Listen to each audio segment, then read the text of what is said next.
Hola amigos y amigas, buenos días, buenas tardes, buenas noches, depende en el horario en que nos estés escuchando aquí. En Contraste, el espacio donde la realidad es comparada. Y en esta semana tenemos, desde mi punto de vista, un invitado de lujo, un economista, conferencista y asesor tanto empresarial como gubernamental. Posee una doble licenciatura en Economía y Ciencias Políticas de Brandeis University en Boston y una maestría en Ciencias en Políticas Públicas de University College London en Inglaterra.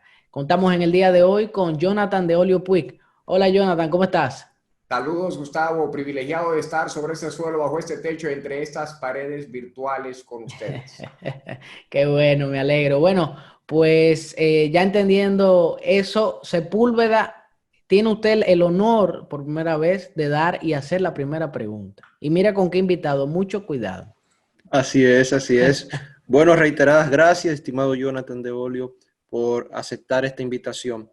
Bueno, la primera pregunta es la siguiente. Usted sabe que en República Dominicana hay una tendencia de una idea de que si uno no tiene algún tipo de cuña, se hace muy difícil conseguir un empleo. Y a raíz de ese pensamiento me gustaría hacerle la siguiente pregunta. ¿Qué hago si no tengo alguna cuña para conseguir mi primer empleo como joven? Yo creo, mi queridísimo David, que todos nosotros, como generación, y me voy a incluir en vuestra generación, aunque te tengo que llevar por lo menos 10 años, tenemos que reconocer que el juego ha cambiado. El juego ha cambiado. Y a la hora de buscar un empleo, nosotros tenemos que ser proactivos en lo que respecta a crear una trayectoria y a estar dispuesto a trabajar sin que se nos pague, hacer trabajo voluntario. Nosotros estamos acostumbrados, nosotros los millennials estamos acostumbrados a que se nos dé. Creemos que tenemos la prerrogativa, el derecho de recibir. Y la realidad es que para poder avanzar en cualquier ámbito es preciso que desarrollemos una actitud que no necesariamente hace mucho sentido, porque es una actitud que nos dice que se sube bajando, se vive muriendo, se recibe dando y se es primero siendo el último. Entonces, mi queridísimo David, yo creo que para que nosotros generemos ese capital social que nos va a permitir penetrar el mercado laboral, tenemos que, sí, establecer conexiones entre nosotros, entre los miembros de nuestra generación, pero también tenemos que reconocer que nosotros somos líderes emergentes y para tener oportunidades interesantes, cuando nos graduamos de la universidad, es preciso que forjemos relaciones con los líderes vigentes. Entonces, más allá de un relevo generacional, que es el tema que nosotros los millennials nos encanta tocar, yo creo que debemos estar hablando de un empalme generacional, donde trabajemos de manera mancomunada con el liderazgo actual. Mi primera pregunta es, observando lo que es el plan de gobierno de Luis Abinader, vamos a citar el Acápite 1111, eh, en el cual una de sus estrategias para acercar la juventud con lo que es la primera experiencia laboral, cita: programa de incentivos fiscales a las empresas que contraten jóvenes, especialmente de primer empleo y recién graduados. Y vemos que como esta, hay muchas otras que comprometen una inversión del Estado dominicano en alianzas público-privadas. ¿Cómo podrían verse afectadas estas políticas que fueron escritas en un periodo antes de la pandemia en esta situación actual en la que nos encontramos? Bueno, ¿qué te digo, mi queridísimo Jesús? Hay muchas empresas, especialmente las medianas y las grandes, que se han dado cuenta que no necesitaban tanto personal. ¿Mm?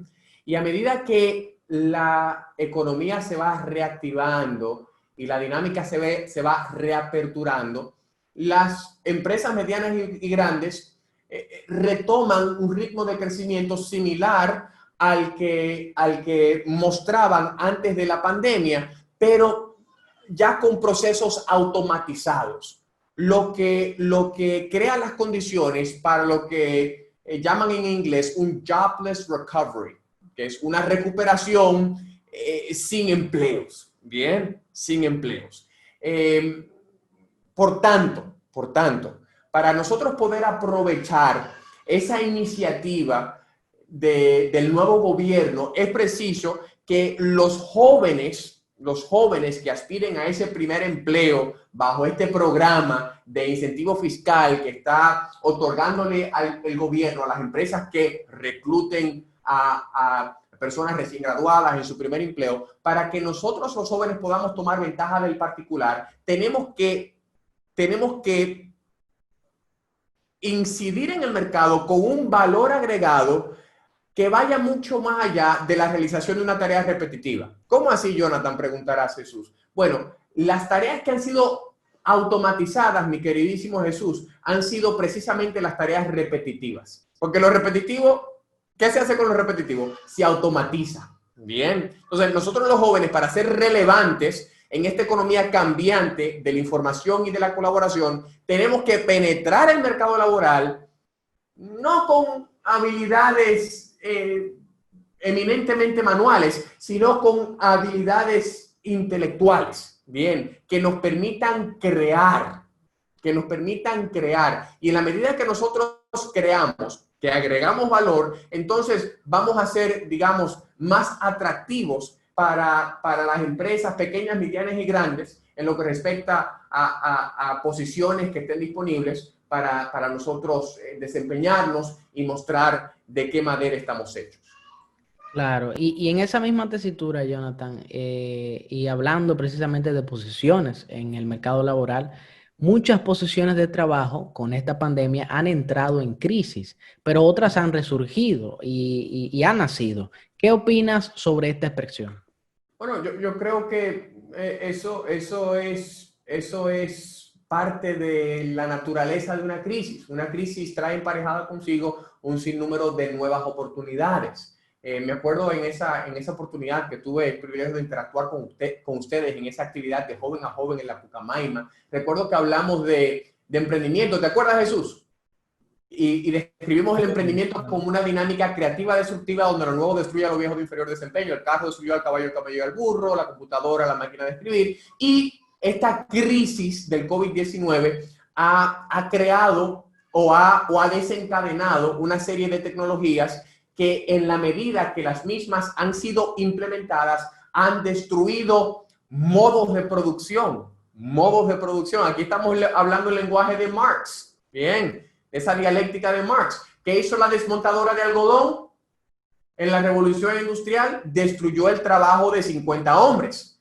¿Qué hicieron los trabajadores en ese entonces? Bueno, se sindicalizaron y dijeron, no, la enemiga es la desmontadora de algodón. Yo creo que nosotros en este tiempo debemos despertar a la realidad que la solución a el problema de la innovación no es aniquilar la innovación, sino ser la innovación. Bien, entonces yo creo que nosotros como jóvenes tenemos ciertas flexibilidades que quizás los líderes vigentes no tienen. Debemos estar bien pendientes a esos cambios que se han generado a partir de la pandemia y buscar modos y maneras de conectar nuestras habilidades con las realidades. Hay un teorema muy interesante, mi querido Gustavo, en las ciencias económicas, que se llama el teorema HO. HO por los que lo idearon, que fueron economistas de apellido Heckscher y Ohlin, el teorema Heckscher-Ohlin. Ese teorema dice que nosotros debemos enfocarnos en las actividades que usen de manera intensiva las habilidades que nosotros poseemos en abundancia relativa.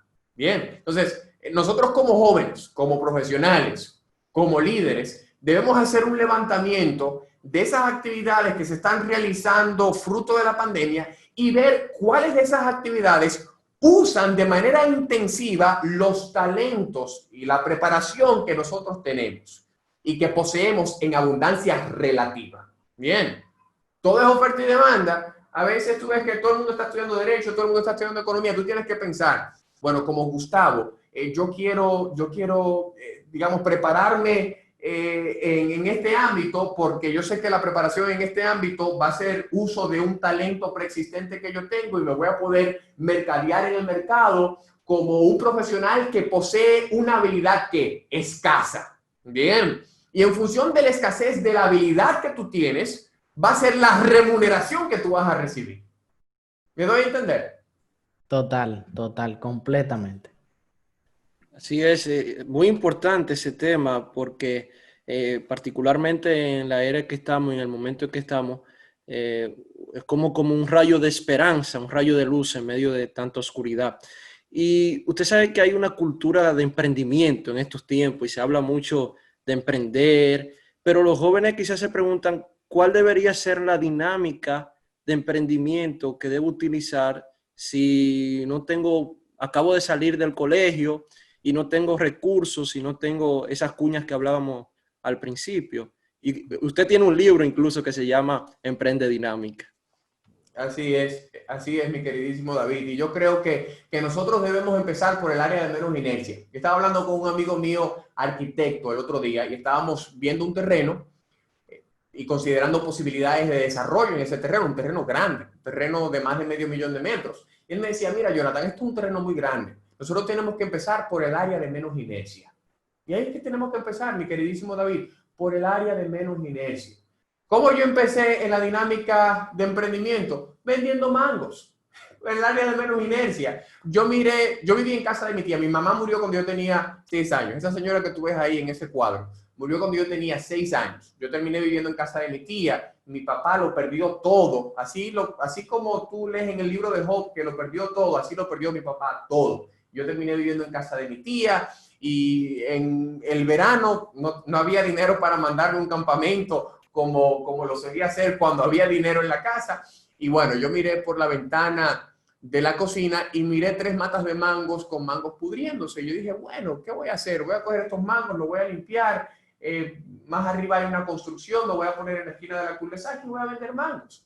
Yo hice la primera oportunidad que vi, la aproveché, bien. Y el verano siguiente pasé de vender mangos, mi querido David, a vender jugos de mango. ¿Qué hice? Le agregué valor al producto primario, bien. Y después el verano siguiente aproveché el hecho que tenía una relación directa con artistas bien prominentes en República Dominicana de la familia Oviedo, y me hice de unas obras de arte y transformé el cuarto de servicio de casa de mi tía en una galería de arte. Y me fui en mi bicicleta a tocar puertas por el vecindario, por allá por San Jerónimo y las Praderas, a vender obras de arte por catálogo. Pregúntame si vendí alguna. No vendí ninguna. Bien. Pero comencé a desarrollar la habilidad de interactuar y de socializar y de empezar, como dice mi amigo Jesús de Alessandro, arquitecto, por el área de menos inercia. Tú tienes que utilizar los recursos que tienes en tu haber y a partir de la experiencia comenzar a agregarle valor a esos insumos que Dios te ha permitido tener en tu poder. Bueno, y siguiendo en ese mismo sentido y lo que comentaba usted y lo que comentaba David hace unos momentos, seguimos en lo que es esta pandemia, no sabemos en qué momento terminará, estamos en toda esta incertidumbre. Como país, ¿qué hemos aprendido? ¿Qué lección podemos llevarnos a nivel económico que no deberíamos de repetir? ¿Que este gobierno entrante no debería de repetir de las políticas monetarias y fiscales que han sido adoptadas por el gobierno anterior? Como humanidad, mi querido Jesús, más que como país, como humanidad hemos aprendido o hemos sido recordados del hecho de que nosotros no estamos en control. En tiempos de bonanza, la gente, no, estamos en control, no, podemos gastar, porque mira el ritmo de crecimiento. Gastamos ahora, producimos mañana, no. Tenemos que pensar como los japoneses. ¿Cómo piensan los japoneses? Que mientras más sudamos en tiempos de paz, menos sangramos en tiempos de guerra. Eso hay que repetirlo en un tiempo como este. Mientras más sudamos en tiempos de paz, menos sangramos en tiempos de guerra. Y yo creo que si hay algo que debemos aprender como país, dada la preponderancia del sistema político clientelar que tiene al Estado en sobrepeso y al pobre sin un peso, es que debemos achicar el Estado. Debemos achicar el Estado. Necesitamos menos Estado y más mercado. Menos Estado y más mercado. Bien. En economía reconocemos que el Estado tiene un rol en lo que tiene que ver con la provisión de productos o de servicios que las fuerzas de oferta y demanda no necesariamente pueden, digamos, proveer de manera eficiente. Te voy a dar 2 ejemplos. Salud y educación. Bien. Yo como empresa si yo soy una universidad, como empresa, yo no voy a tener los suficientes incentivos para proveer toda la educación que la sociedad demanda. ¿Por qué? Porque yo no puedo internalizar toda la utilidad que genera la educación. Por ejemplo, a mí me conviene que Jesús, David y Gustavo sean personas educadas. ¿Por qué? Porque en la medida en que ellos se eduquen, van a desarrollar un modo de vida y no van a terminar siendo delincuentes y no van a quizás ver mi carro, ver mi casa y van a querer quizás ultrajarme, robarme y dejarme. De modo que a mí me conviene que Jesús, David y Gustavo sean educados y estén saludables. Porque en la medida en que ellos están saludables, tampoco me van a contagiar con un virus X, Y, Z. ¿Me doy a entender? Pero como empresa, si yo tengo una clínica o una universidad, yo no voy a proveer toda la salud y la educación que demanda la sociedad por el hecho de que la educación y la salud que yo proveo como empresa privada tiene una externalidad positiva, una externalidad positiva. Y cuando hay una externalidad positiva, ¿qué es lo que debe hacer el Estado, Jesús? Subsidiar. Oye, la educación y la salud representan una externalidad. ¿Una externalidad de qué? Una externalidad de mercado, algo que va más allá del mercado. Entonces el Estado tiene que incidir ahí, bien, para corregir esa externalidad positiva. Ahora, también hay externalidades negativas. Digamos que yo tengo una empresa que produce papel. Bien, yo estoy enfocado en qué, Jesús, en producir papel de manera rentable, ¿verdad que sí? Pero ¿qué pasa? La producción de papel genera contaminación. Yo no estoy internalizando esa contaminación que la producción de papel genera. ¿Qué hace el Estado? Dice, oye, mira, Jonathan no está internalizando la contaminación que genera, vamos a internalizar esa externalidad negativa poniéndole un impuesto por tonelada de papel producido. Así yo voy a modularme en la producción de papel y voy a retribuir al Estado para que compense por la contaminación que yo estoy generando.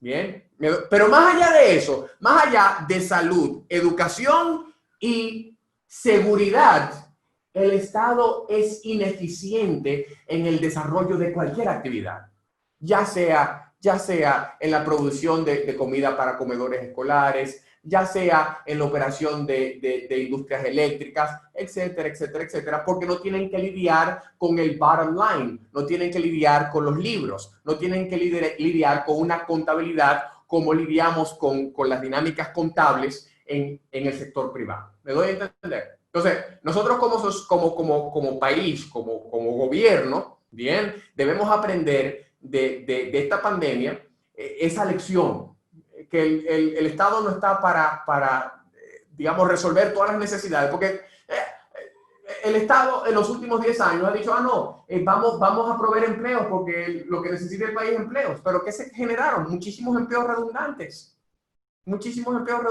o sea, la nómina del Estado está sumamente abultada. Bajo el gobierno de Danilo, los gastos corrientes, Jesús, David, Gustavo, se duplicaron de 90.000 millones de pesos en el 2012 a sobre 189.000 millones de pesos al cierre del 2018. Y deja que le pasemos revista al 2020 para que tú veas que van a pasar los 200.000 millones de pesos. Y precisamente en esa dirección, Jonathan, tú que mencionas el tema de quizá tener un Estado con la mínima intervención posible dentro de la economía, y también sabiendo que las expectativas en economía son muy importantes y tienen una incidencia también en la economía. ¿Qué opinas entonces del actual presidente, que ya no es tan recién electo, pero del actual presidente en términos económicos, hasta ahora, en términos del gabinete y todo ese sistema y lo que estamos hablando? ¿Crees que las decisiones hasta ahora van bien? Sí, yo creo que el distinguido ha reconocido que el Estado está en sobrepeso y reconociendo el particular le ha hecho una especie de cirugía bariátrica, mi queridísimo Gustavo. Como bien has podido ver, se han eliminado ciertos tentáculos del gobierno como la FOMPED, el OISOE, el despacho de la primera dama. Hay que hacer un levantamiento de los nombramientos redundantes del Ministerio de Industria y Comercio y de toda la maquinaria gubernamental en sentido general. Yo sé que me van a tirar tomates por decir esto, pero el Ministerio de la Mujer, el Ministerio de la Juventud, todos esos son ministerios redundantes, bien, que no tienen razón de ser, que son medios a través de los cuales los políticos hacen nombramientos para pagar favores que se le hicieron en campaña, etcétera, etcétera. Entonces, ¿qué pasa con esto, mi queridísimo Gustavo? Esto lo que hace es que incrementa los gastos corrientes, incrementan los gastos corrientes del Estado. ¿Qué necesitamos nosotros, Jesús, David? ¿Qué necesitamos? Necesitamos el incremento de gasto capital, necesitamos infraestructura que mejore las condiciones para que Jonathan, Jesús, Gustavo y David puedan salir a emprender y sus sueños realidad hacer. Pero nosotros no vamos a mejorar nuestras condiciones con que el gobierno aumente su nómina a razón de 100,000 y de 500,000 empleados necesariamente. Entonces, lo que hay que reducir es el gasto corriente, aumentar el gasto capital, especialmente en una situación como esta. Ahora sí que el gobierno tiene que incrementar el gasto público, pero la calidad del gasto hay que monitorearle. Deben ser gastos en el desarrollo de infraestructuras que puedan redundar en un efecto multiplicador a través del aparato productivo nacional.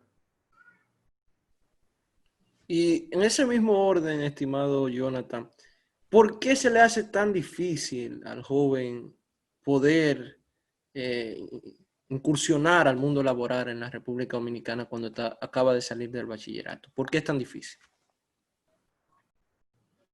Te digo algo, mi queridísimo David, y por esto creo que también me van a tirar tomates. La realidad es que muchos de los jóvenes que se están graduando ahora del bachillerato no necesariamente tienen un nivel de habilidad social que les permita gestionar un empleo de manera exitosa. O sea, somos muy sociales en redes sociales, pero pocos jóvenes te pueden desarrollar una conversación coherente de media hora sobre un tema de actualidad. Bien, entonces si yo soy empleador y veo que el joven que está solicitando empleo en mi corporación no puede tener una conversación sostenida, no puede generar confianza, no puede liderar, no puede ser proactivo, entonces no lo voy a reclutar. Y la realidad es que muchos de nuestros jóvenes están perdiendo mucho tiempo en redes sociales y un porcentaje significativo de los jóvenes que vienen subiendo lo que aspiran a hacer es artistas urbanos. Bien. Oye, y por mucho dinero que esté haciendo un artista urbano, poniéndose aretes por doquier y haciéndose trenzas aquí y allá, si tú sales hacia el mercado laboral, te van a descartar desde que tú entres por la puerta. Ay, Jonathan, eso es prejuicio. Lamentablemente, nosotros, psicológicamente hablando, tenemos esa tendencia a prejuiciar. Bien, y los jóvenes, tenemos que reconocer que tenemos solo una oportunidad para hacer una buena primera impresión. Entonces, tenemos que cuidar esa primera impresión y tenemos que desarrollar una cultura, una serie de hábitos que le inspiren confianza al empleador, al mercado, de que nosotros somos personas responsables y capaces de desenvolvernos y de tener cierto grado de independencia y también aprender a ser interdependientes en función de una meta global a nivel corporativo, etcétera, etcétera. De recomendaciones puntuales, además de crear un perfil en LinkedIn, ¿qué usted recomendaría a esa juventud que ya está terminando el ciclo de estudio universitario, se está por graduar, observando cuáles son las demandas del mercado global? ¿Qué recomendaciones puntuales en algunos tips usted podría darle? Sobre todas las cosas, mi queridísimo Jesús, más allá de lo técnico y lo académico y lo que tiene que ver con paradigmas de liderazgo y de desarrollo multidimensional y profesional, yo quiero apelar al aspecto trascendental. Yo creo que todos y cada uno de nosotros, a través de las diferentes etapas, a medida que atravesamos el bachillerato y la universidad y todo lo demás, lo que tenemos que hacer, mi queridísimo Jesús, es afianzarnos en una relación con Dios. Yo creo que fue Gustavo, David, que leyó mi biografía antes de empezar la entrevista. Yo estuve en Boston y en Londres estudiando. para mi licenciatura en Economía y mi maestría en Políticas Públicas. A medida que yo estudiaba en esos ambientes, mi queridísimo Jesús, yo vi drogas, yo vi de todo. En el campus tomaban lugar orgías aquí y allá, y estamos hablando de universidades donde va supuestamente la crema de la crema, intelectualmente hablando. Las mejores del mundo. Pero moralmente hablando, la juventud está en quiebra. Bien. Y esto viene desde el punto de vista institucional. En Estados Unidos y en Europa, a los jóvenes le dan todos los recursos, bien, conceptuales y también estructurales, no voy a entrar en detalle, para fornicar y para vivir una vida promiscua y para explorar con cosas que son contra natura a medida que se desempeñan en los campus universitarios. Sería campuses universitarios o en las diferentes universidades. Bien. Entonces, por la gracia de Dios, Jesús, yo pasé por Boston y por Londres y me mantuve al margen del particular. No porque yo tenía en mi haber la habilidad de mantenerme al margen de esos desmanes, sino por el hecho de que tenía, y por la gracia de Dios todavía tengo, una relación con Dios. Bien, y por eso le dije que no a lo bueno, porque esos momentos de placer son buenos. Pero esas cosas buenas, mi querido Jesús, son enemigas de las cosas mejores que Dios tiene preparadas para nosotros. Entonces, nosotros los jóvenes tenemos que familiarizarnos con lo mejor de lo mejor que Dios tiene preparado para nosotros, de modo que tengamos los pantalones y las faldas para decirle que no a lo bueno, no a lo mejor, y sí nada más a lo mejor de lo mejor. Pero eso se puede hacer nada más a través de una relación con Dios. Todo lo demás viene por añadidura. Todo lo demás viene por añadidura. La preparación, los hábitos de excelencia, las relaciones que tú forjas a medida que te desempeñas, a medida que desarrollas una actitud de servicio, cultivas relaciones con personas de influencia y eventualmente se materializa la oportunidad donde no vas a trabajar nada más voluntariamente, sino que te van a remunerar por esa actitud de servicio que tú a través de tu vida has podido cultivar. Y precisamente, Jonathan, nosotros tenemos aquí un segmento en contraste que se llama el contrastrómetro, ¿ok? Oh. Sí, el contrastrómetro, donde hacemos una serie de preguntas, pero ya en este caso, 8, pero la respuesta tiene que ser en menos de 2 segundos, es decir, se pone a prueba, ¿no?, al invitado, de modo que no tenga siquiera la oportunidad de pensar la respuesta, ¿no? Entonces, me voy a complacer en hacer la primera pregunta. ¿Ciudad favorita? Tel Aviv. Muy bien. ¿Deporte favorito? Ajedrez. ¿Canción favorita? Israel. Después de República Dominicana. Claro. No, ¿canción favorita? Canción. Las estaciones porteñas de Piazzolla. Muy bien. ¿Frase favorita? ¿Perdón? ¿Frase favorita? Más allá de la Biblia, la aristotélica, que dice, somos lo que hacemos una y otra vez, de manera que la excelencia no es un acto aislado, es un hábito.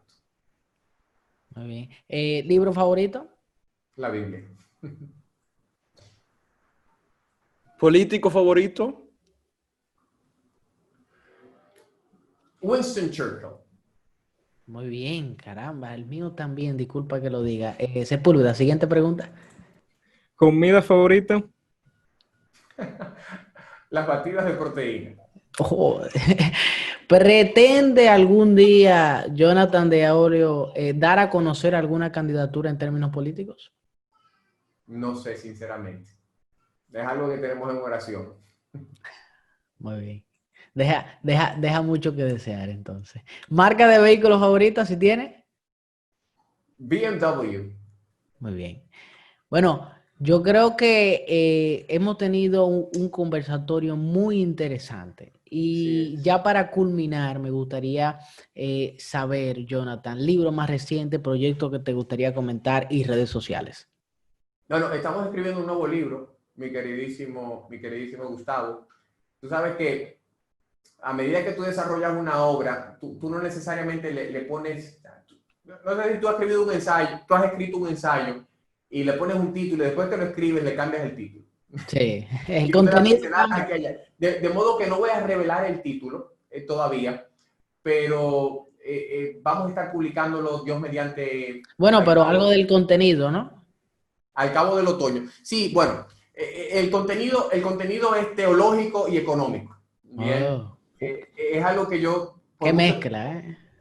Por mucho tiempo he querido escribir y ahora me he atrevido a hacerlo. Bien.